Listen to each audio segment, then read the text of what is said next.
pour que quand le pays de Netanyahou va tomber du lit et mal se réveiller et nous bombarde. Ah non, ça c'est non. Parce que les deux fois où ils l'ont fait, imaginez-vous si l'Iran ne disposait pas de missiles balistiques, qu'en resterait-il aujourd'hui de l'Iran? Ou même des autorités iraniennes? Qu'en resterait-il? Mais les Occidentaux, en voyant tout cela, hein, vous disent normal, sans honte. Mais pourquoi vous gardez des armes qui vous permettent de vous protéger? Donnez-les, comme ça, on va laisser le pays du loser du Moyen-Orient bien vous défoncer la gueule. Pourquoi vous voulez garder vos armes? Nous, on veut plus que vous ayez des missiles balistiques qui vous permettent de mettre à mal notre pote, le pays de Netanyahou. Et donc, écoutez l'interview de le ministre des Affaires So étrangères I'm not iranien. concerned about Quand j'ai écouté la première fois, je ne l'avais pas compris comme ça. Mais maintenant, au vu de tout ce que je vous ai dit, insistez bien et écoutez bien ce qu'il dit. war. What I'm concerned of is miscalculations and military operation based on misinformation and disinformation campaigns. It is obvious to us that there are certain elements, certain parties who want to drag President Trump into this war for their own benefits. And I think President Trump is wise enough to make a correct decision. Vous avez vu?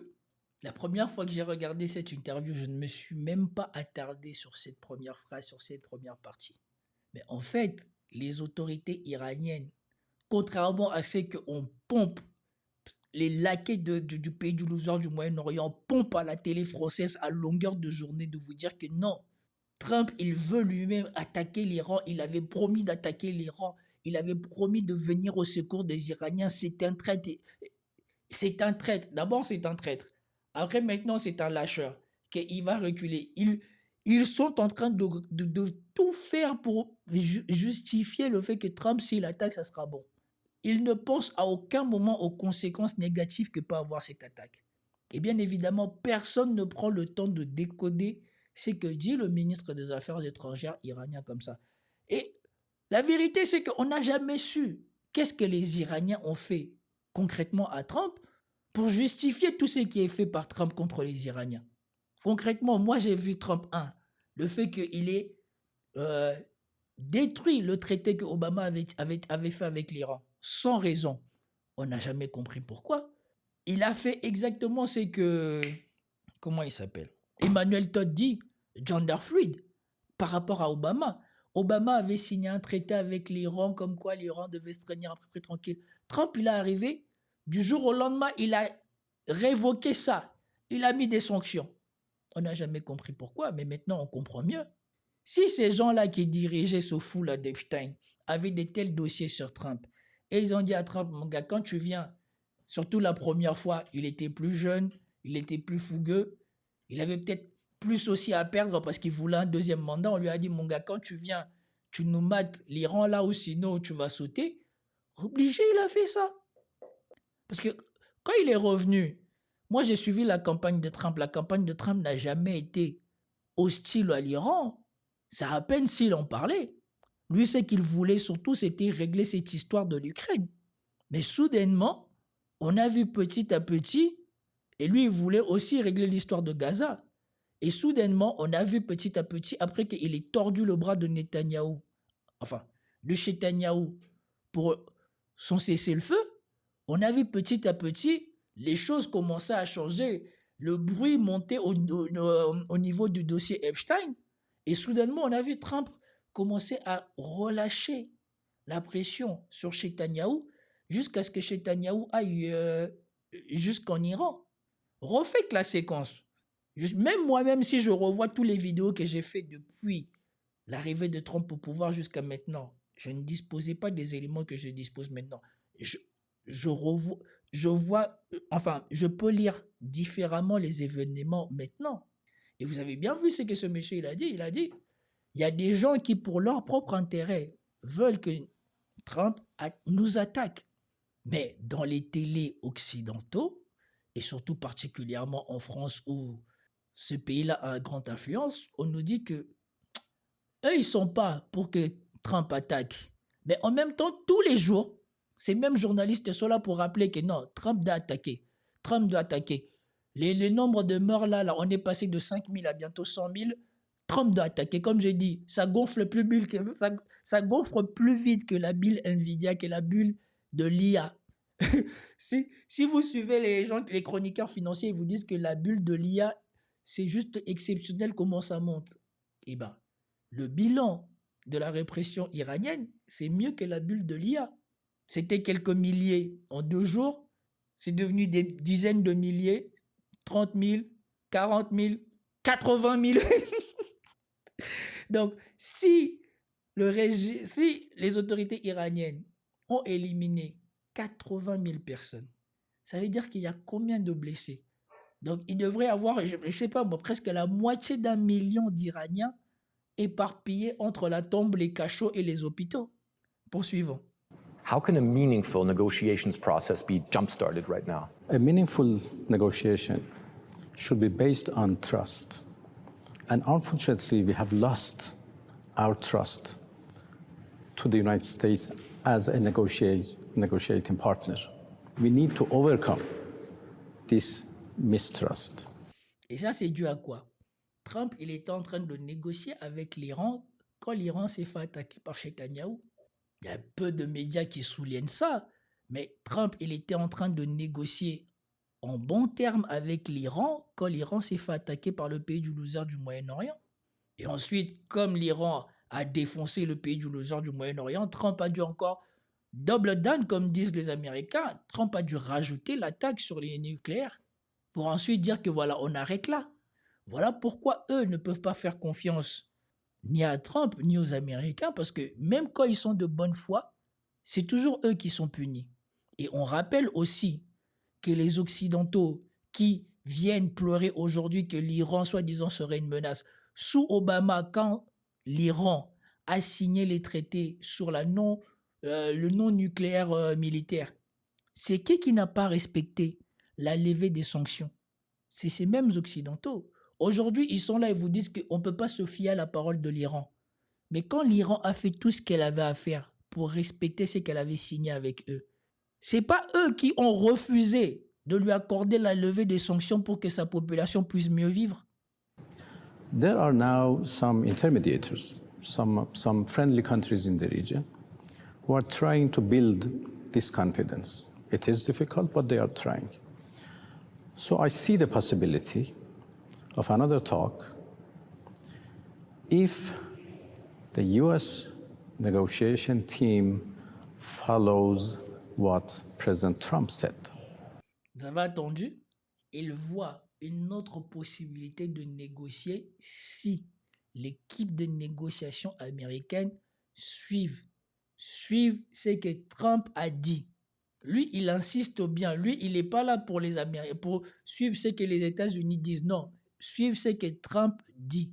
Ça veut bien dire que eux, ils ont bien compris depuis le retour de Trump que Trump ne fait pas ça parce que lui, il déteste l'Iran, parce qu'il veut s'en prendre à l'Iran.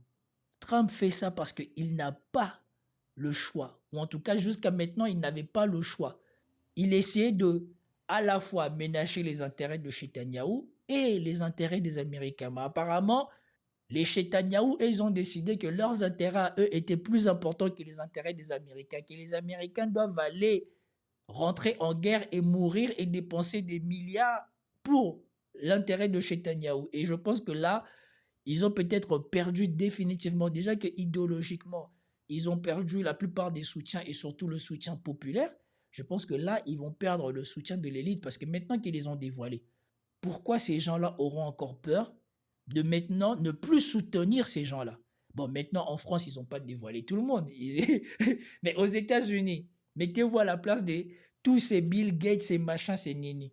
Maintenant que tout ça est dévoilé, quel est leur intérêt encore de supporter, de soutenir les bêtises de cette communauté? Quel est leur intérêt? Maintenant, ils vont pouvoir se ranger avec leurs enfants. C'est pour ça que je dis, pour les années à venir, eux-mêmes sont en train de penser à partir de là-bas.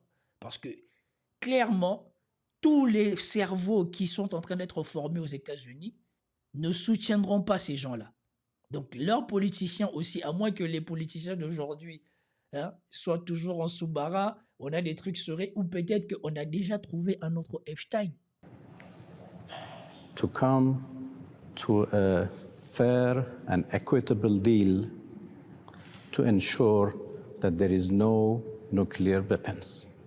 So if this confidence is built, if you get to that stage, you are ready and willing to sit down directly with the American side, with someone like Witkoff, and talk?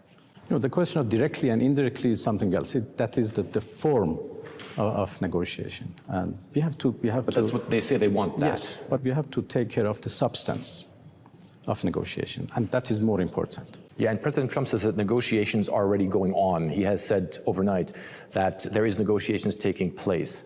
How does that work right now with this confidence building, with countries in the region also helping? That is through intermediators. As I said, there are some countries who convey messages and who are trying to build confidence and to prepare the ground for a meaningful negotiation. And we are working with them, and we are exchanging messages. Would you say that Donc, ici, Trump il dit qu'il y a des négociations. Lui, il dit qu'il n'y a pas de négociations, comme vous l'avez suivi, qu'on doit d'abord construire la confiance, que cette confiance va passer par des intermédiaires et que l'important, c'est ne pas la forme des négociations, parce que ça peut être tripartite ou en direct ou indirect, c'est pas ça le problème, c'est le fond.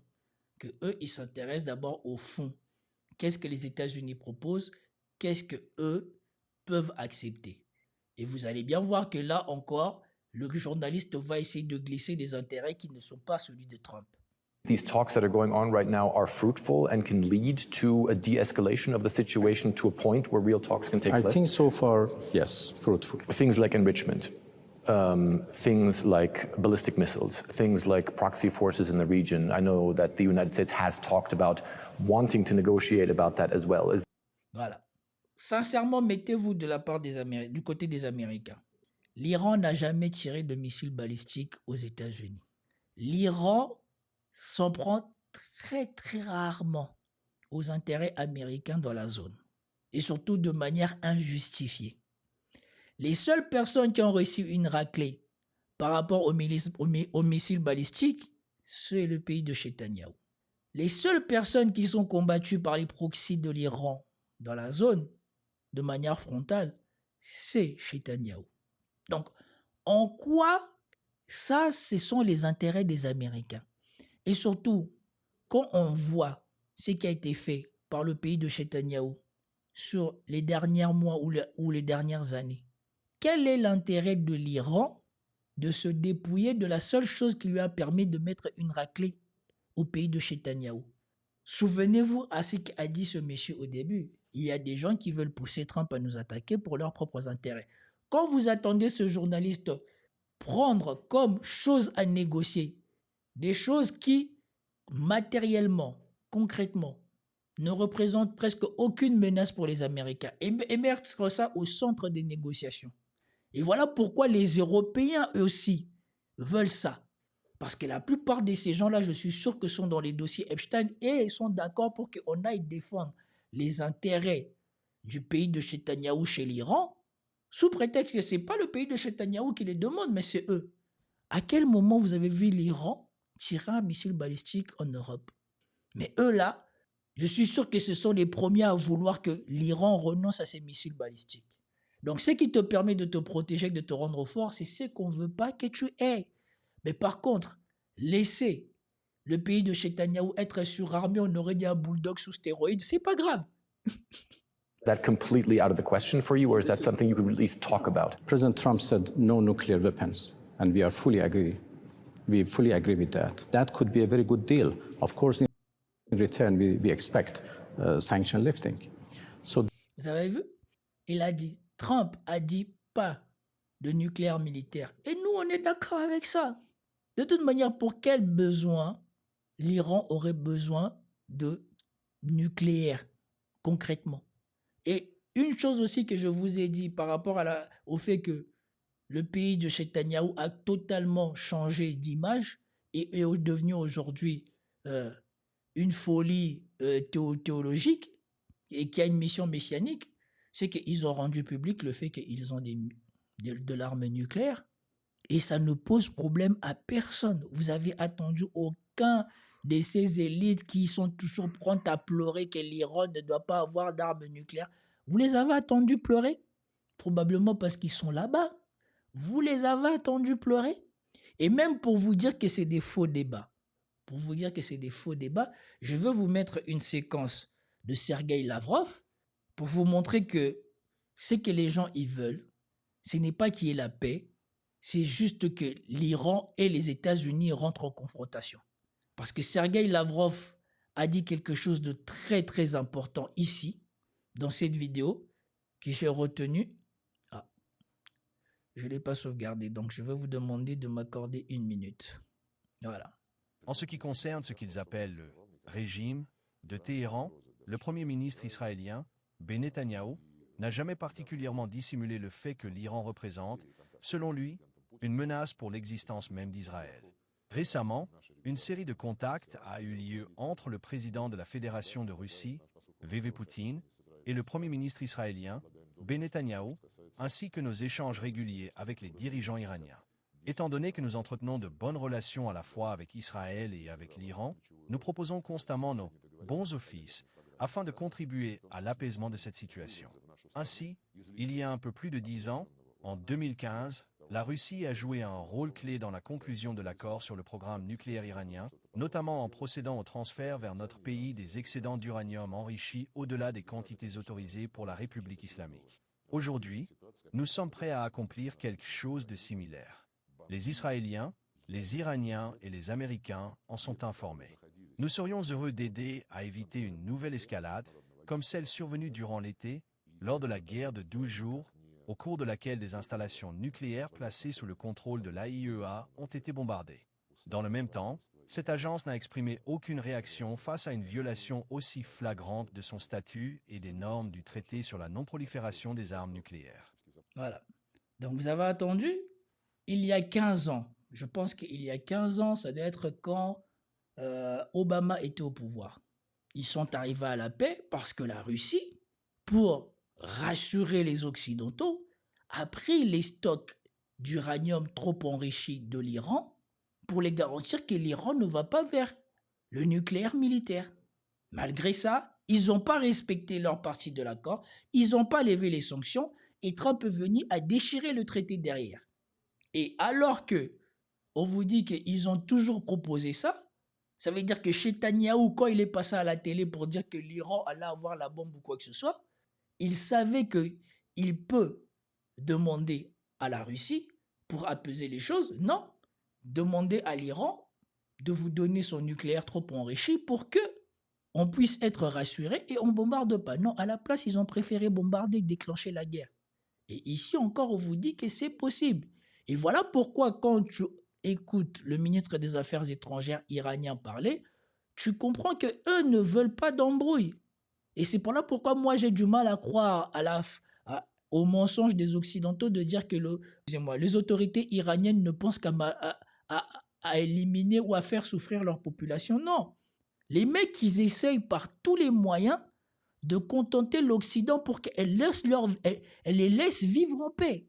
Les gars, ils essayent tout pour faire lever les sanctions. Mais j'allais dire un mot qui est désobligeant, mais ces tarbas, ils ne veulent pas lever les sanctions. Ils préfèrent laisser les Iraniens crever et être contents de voir les Iraniens comme les autres débiles en France de l'avenir taper les deux mains. Oui, le régime était mauvais et tout ça, là, ils ne pensent qu'à nous tuer. Mais vous les attendez parler ici, là. Les mecs, ils ne rêvent que d'une chose. Ça fait 10 ans, 15 ans qu'ils ne font que concession sur concession pour qu'on lève les sanctions. Mais ces tarbas, ils ne veulent pas lever les sanctions. That deal is possible. Let's do not talk about impossible things. Voilà. Et donc, il lui dit, si c'est pour qu'on n'ait plus de nucléaire militaire, ça, c'est pas un problème.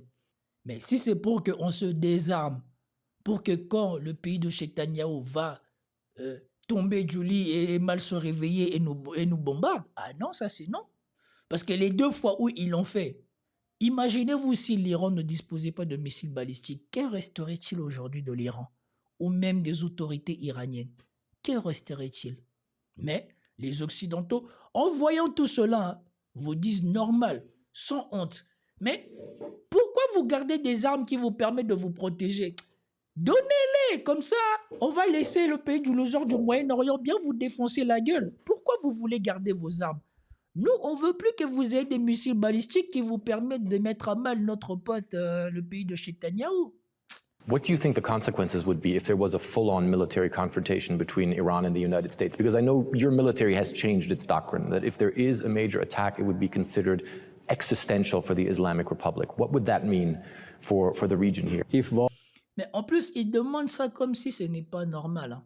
Ces gens-là, ils ont commencé par dire qu'il y a les manifestations, qu'il faut aider les manifestants, qu'il faut bombarder l'Iran, qu'il faut décapiter les têtes pensantes, les autorités en Iran. Mais ils pensent qu'avec tout ce qu'ils ont dit, l'Iran ne doit pas considérer qu'elle est en menace existentielle. On a vu l'Irak, une fois qu'ils ont décapité Saddam Hussein, c'est devenu quoi? On a vu la Libye, une fois qu'ils ont décapité Kadhafi, c'est devenu quoi? Mais c'est incroyable, franchement, le culot des journalistes occidentaux, c'est juste incroyable. On aurait dit qu'on n'est pas témoin des choses qui se passent. starts, that would be a disaster for everybody. In the previous war, we tried hard to limit the scope of war between Iran and Israel. This time, if it is between Iran and the US, since the US bases are spread all over the region, then inevitably, many parts of the region would be involved, engaged, and that could be very dangerous. Our missiles were tested in a real war last time, and we were able to, understand their problems, their weak points, and their strengths. So we learned many lessons from those 12 days of war, and I think we are now very well prepared. But again, being prepared doesn't mean that we want war. We want to prevent a war. President Trump said. Voilà. Donc, eux, ils sont contents, puisque le défi qu'elle leur avait lancé chez Netanyahou leur a servi à s'éduquer, à prendre de l'avance. Parce que les Occidentaux, beaucoup sont en train de parler, mais ça fait tellement longtemps qu'ils n'ont pas fait de guerre que c'est que dit souvent a été chouette. Le retour, le briefing de la guerre, ça fait longtemps que la plupart des Occidentaux ne l'ont pas fait. Même les États-Unis, le briefing sur ce qu'ils ont fait au Venezuela, il n'y a pas grand-chose, puisqu'ils avaient déjà tout acheté. Il n'y a personne qui leur a tiré dessus, qui a challengé leurs hélicoptères, leurs F-15, leur système anti-aérien. Ils n'ont pas de débriefing. Par contre, l'Iran, comme la Corée, comme l'Ukraine, comme la Russie, eux sont concrètement en train de progresser parce que eux, ils ont vraiment fait la guerre. Donc, ça veut dire qu'ils ont vraiment tiré les missiles, ils ont vu les missiles partir, ils ont vu à quel moment ça pouvait être intercepté, un peu comme les Russes ont amélioré l'acuité des Iskander, et même ils essayent d'améliorer l'acuité des Kinjal, parce que les Kinjal, il y a un moment où il doit prendre l'information qui fait qu'il ralentit avant de réaccélérer. Et c'est précisément à ce moment-là, là, si l'interception était bien calibrée, tu peux abattre un Kinjal. Donc, ce n'est pas tout le temps possible, mais tu peux l'abattre. Et les Russes, ils ont appris de ça, et même les Ukrainiens eux-mêmes l'avaient dit, on a de plus en plus de mal à intercepter les Iskander et tout ça parce que ils ont modifié la trajectoire des Iskander quand ça approche. Et donc maintenant, on a un taux d'interception beaucoup plus faible.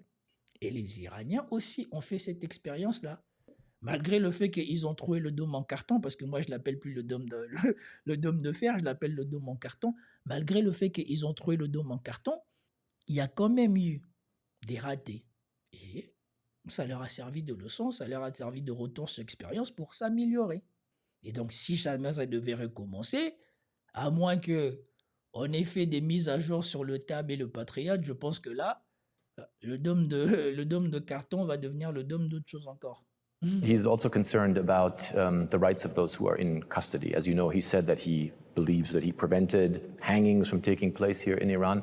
Can you guarantee the rights of those who have been detained and whose cases are being looked into right now? Of course. First of all, there was no plan for executions or hangings. So there were no plan as such. And right now, I can affirmed that the right of each and every person who is arrested and detained would be observed and guaranteed. Bah, moi, je comprends que voilà, ils n'ont pas forcément besoin d'exécuter les manifestants, mais par contre, les espions, c'est sûr que là, on ne pourra pas les sauver. Les espions, je pense que là, on ne pourra pas les sauver. Et donc, ce long live a été vraiment long. Je pense que nous rentrerons sur plus de détails par rapport à ces affaires dans les prochains lives. Mais je voulais juste vous mettre en perspective cela parce que j'ai trouvé que voilà, le dossier Epstein est très lié à ce qui se passe là. Si ça n'aurait pas été relâché là, on n'aurait presque eu aucun moyen de pouvoir lire les choses de cette manière. Et on n'aurait pas compris l'interview de ce ministre des Affaires étrangères iranien de cette manière-là. Parce que nous n'aurions pas compris pourquoi, malgré le fait que Trump les a menacés, a été soutenu par tout l'Occident pour les bombarder, a ramené devant chez eux ce navire et tout ça, il semble quand même plus enclin à travailler avec Trump pour trouver une solution que autrement. Et bien évidemment, les Occidentaux sont aveuglés par la campagne de communication mise en place en Occident où il s'agit de dire que voilà, comme les autres pays arabes qui abritent les bases, eux ne veulent pas se retrouver dans cette embrouille et eux ont pris des vraies mesures parce qu'ils ont interdit le survol de leur territoire aux Américains pour aller attaquer l'Iran. On a essayé de glisser là-dedans aussi que le pays de Netanyahou était pour qu'on n'attaque pas. Tandis que par derrière, on sait que le dossier Epstein est essentiellement piloté par le pays de Netanyahou et est utilisé à dessein pour mettre la pression sur Trump. Alors maintenant, on va surveiller de près le développement du dossier Epstein. Est-ce qu'ils vont mettre en accusation Trump? Est-ce qu'ils vont lancer des procédures contre Trump? Parce que si Trump ne bombarde pas l'Iran et trouve un accord avec l'Iran, c'est que là, le pays de Netanyahou aura jeté aux orties le meilleur plan qu'ils avaient pour contrôler le reste du monde. Parce que si vous écoutez, si vous allez regarder le live de Aberkam, quand on vous dit les choses qui sont, je ne sais pas si ce sont des écrits, mais qui sont rapportés sur Epstein, c'était ça son idéologie. Pour Epstein, comme beaucoup des gens du pays du loser du Moyen-Orient, il y a eux et il y a le reste du monde. Et Epstein, il parlait du reste du monde comme des merdes. Et la plupart des gens qui sont dans ces dossiers, ils en parlaient comme des merdes. Et donc, pour eux, c'est normal d'utiliser, d'avoir toute cette base de données-là. Et leur dessein, c'était une bonne fois pour toutes, parce que avec les territoires qu'ils ont pris récemment au Moyen-Orient, eux, ils voulaient vraiment aller jusque bien défoncer l'Iran et prendre une bonne partie pour... Parce que celui qui ralentit leur progression et la réalisation de leur dessein machiavélique, c'est l'Iran. Et ils voulaient profiter de cette séquence où ils ont déjà fait des sacrifices, un peu comme la Russie, ils ne peuvent pas revenir en arrière.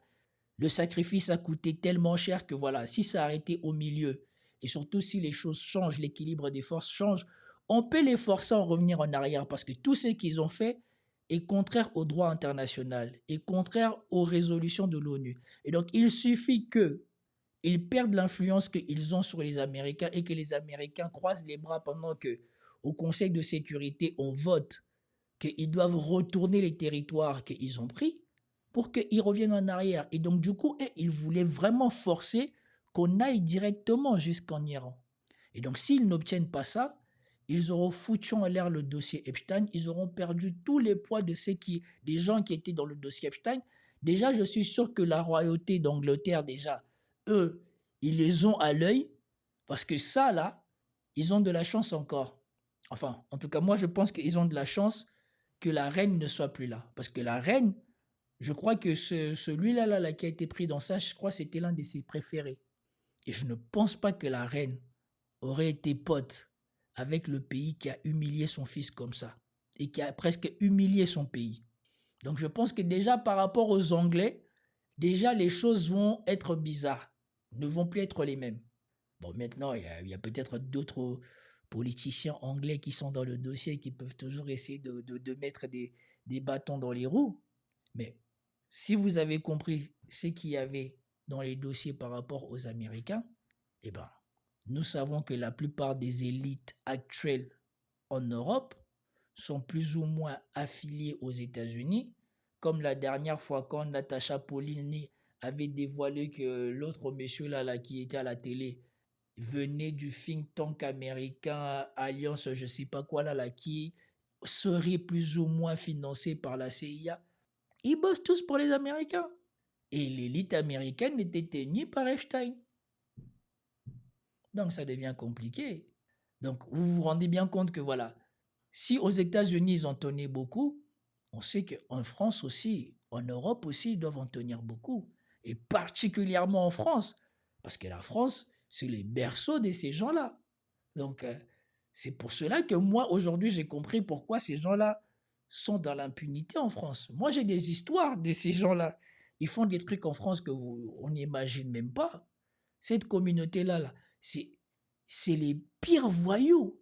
Et contrairement aux voyous du 93, du 92 ou quoi que ce soit, qui risquent de se faire poursuivre par la police ou quoi que ce soit, eux, la police vous dit que non, laisse tomber, ferme ta gueule, tu peux rien.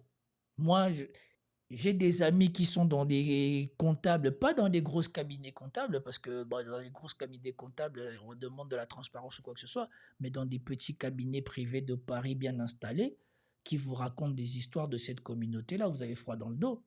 Le mec, il vous dit que j'ai un client qui se plaint d'un tel client, et le comptable lui-même lui dit, ah, lui, non, oublie. Lui, il te dit, lui, oublie. Et il y a plein d'histoires comme ça, les mecs, ils sont partis, parce que le mec, il appartient à la communauté du 1%, tu dis le nom, les policiers eux-mêmes te disent, bon, oublie. Et pourtant, t'es en France, hein, mais on te dit, oublie. Il lui arrivera rien, et tu feras rien. Voilà pourquoi beaucoup de gens s'offusquent que dans les milieux des affaires, quand tu te fais barber en France, le mec, il va s'installer tranquillement au pays du loser du Moyen-Orient et il n'y a pas de poursuite. Avant, tu ne comprenais pas pourquoi les autorités ne faisaient rien. Mais quand tu vois les dossiers Epstein, tu te dis, bah, ça se voit que De Gaulle n'est plus là. Ça se voit que Pasqua n'est plus là. Ça se voit que les gens comme ça, là, qui ont fait la grandeur de la France, ne sont plus là. Et tu comprends mieux maintenant pourquoi une meuf comme les Aurore machin là, ils font la loi dans l'Assemblée nationale. Des gens, ils sont sortis de nulle part. Ils font voter des lois liberticides, voilà, machin, nanana. Et ils pondent des lois où ils mettent des associations du pays du loser du Moyen-Orient comme des gens qui vont surveiller Internet pour signaler les contenus qu'il faut supprimer. Et moi, ici, au maximum, j'essaie vraiment de limiter toute référence que les algorithmes pourraient attraper de ces gens-là, mais je ne sais pas si ce que je fais ici pourra survivre à la censure de ces gens-là. En tout cas, je vous remercie tous de m'avoir accordé votre temps. J'espère que vous avez passé un bon moment. Tout ce que je vous ai dit là sera découpé en vidéo. Vu la longueur du temps que ça m'a pris de développer tout ce que j'avais appris sur le dossier Epstein et sur l'Iran, je pense que je vais faire une première partie sur le dossier Epstein et puis une deuxième partie sur le rapport qu'il y a entre le dossier Epstein et les dernières confrontations entre les Américains et l'Iran. En tout cas, merci à tous, bonne nuit à tous, peace out. Désolé, je ne peux pas lire les informations ou je ne peux pas vous parler parce qu'il est déjà 23h et j'ai besoin de dormir. Peace out.